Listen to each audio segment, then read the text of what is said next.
আসসালামু আলাইকুম। আজকে আরও একটা এক্সেলের টিউটোরিয়াল দেখব।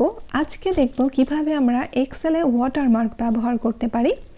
এর জন্য আমরা চলে যেতে পারি ভিউ এই রিবন বারের এই মেনুতে, অথবা একদম এই যে নিচে রাইট কর্নারে এই যে তিনটা অপশন আছে, এই মিডল অপশানে যদি আমরা ক্লিক করি পেজ লেআউটের এখানে, তাহলেও কিন্তু এখানে হেডার চলে আসবে। আবার যদি আমরা ভিউ মেনু থেকে পেজ লেআউটের এইখানে ক্লিক করি, এইখান থেকেও কিন্তু হেডার অপশান ফুটার অপশানটা চলে আসবে। তো আমরা কি করব, হেডারের এই মিডল অপশানের এইখানে কার্সারটা রেখে তারপর হেডার অ্যান্ড ফুটার এই যে ওপরে রিবন বারের এখানে এটা চলে এসেছে, এখানে ক্লিক করে পিকচারে গিয়ে আমরা আমাদের ডিভাইস থেকে আমাদের পছন্দ মতো যে কোনো ছবি এখানে নিয়ে নিতে পারি। আমি এই লোগোটা নিলাম, ইনসার্ট করলাম। ইনসার্ট করার পর এখানে অ্যান্ড পিকচার নামে এই ছবিটা কিন্তু চলে এসেছে। এর সামনে আমি কার্সারটা রেখে এন্টার চেপে এটাকে মাঝখানে নিয়ে আসি, পজিশনটা ঠিক করে দেই। এখন বাইরে ক্লিক করলে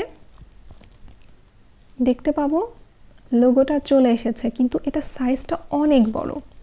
তাহলে এখন এই সাইজটা কি করে ঠিক করে নিব আর এটা কি করে ওয়াটারমার্ক করব সেটা দেখি।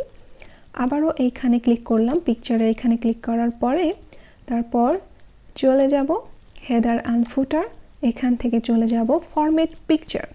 ফরম্যাট পিকচার এখানে ক্লিক করলে এই যে সাইজ লেখা আছে এইখান থেকে আমরা হাইট অ্যান্ড উইথ কমিয়ে দিতে পারি। তো এখানে যেহেতু 100% আছে, আমি এখান থেকে এটা 10% করে দিলাম, উইথটাকেও এখানে 10% করে দিয়ে তারপর এটাকে আমরা ওয়াশ আউট করে নেব। এর জন্য পিকচারের এখানে যাব, যাওয়ার পর এখানে যে কালারটা আছে এই ডাউন অ্যারো থেকে এটাকে করে দেব ওয়াশ আউট। ওয়াশ আউট করে দিয়ে ওকে করে দেব।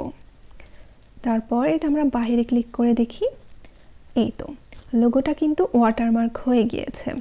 তো এটাকে আমরা এখন প্রিন্ট প্রিভিউতে দেখি কেমন লাগছে দেখতে। কন্ট্রোল পি চেপে এই তো আমরা দেখতে পাচ্ছি এখানে লোগোটা ওয়াটারমার্ক হয়ে গিয়েছে।